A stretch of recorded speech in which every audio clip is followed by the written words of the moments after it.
Mga kabaka, ang cattle fattening ay mukhang isang malaking oportunidad, pero may kasama itong isang mabigat na responsibilidad.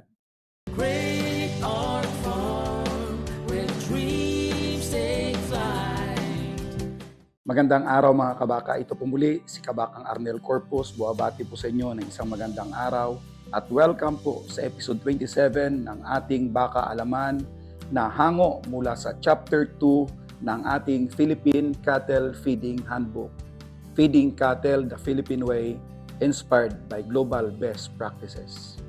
Sisimulan natin ang chapter 2 ng Philippine Cattle Feeding Handbook na pinamagatang Profitable Cattle, Choosing and Fattening the Right Ones. At uunahin natin ang pundasyong kailangang malinaw bago pumasok sa anumang detalye. Ang pagpapataba ng baka ay malinaw na oportunidad. Pinapalaki nito ang halaga ng hayop. Pinapaganda ang kalidad ng karne at nagbibigay ng pagkakataon na masulit ang bawat pisong ginagastos sa pagkain, pag-aalaga at paggawa. Pero ang pagkakataong ito ay hindi libre. May kaakibat itong responsibilidad. Responsibilidad na piliin ang tamang hayop. Responsibilidad na protektahan ang puhunan at responsibilidad na huwag gawing eksperimento ang kabuhayan. Ito ang dahilan kung bakit ang tagumpay sa fattening ay hindi nagsisimula sa dami ng pagkain.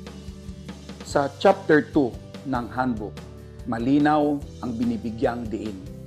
Ang fattening ay hindi nagsisimula sa feed bank.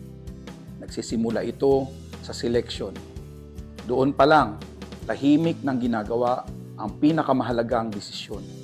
Kung ang bakang ito ay may potensyal na gawing mas mataas ang halaga o magiging dagdag lang sa gastos. Kapag mali ang napili, ang problema ay hindi minsanan.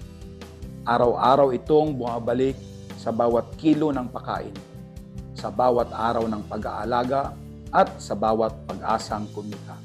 Iyan ang bigat ng responsibilidad sa fattening.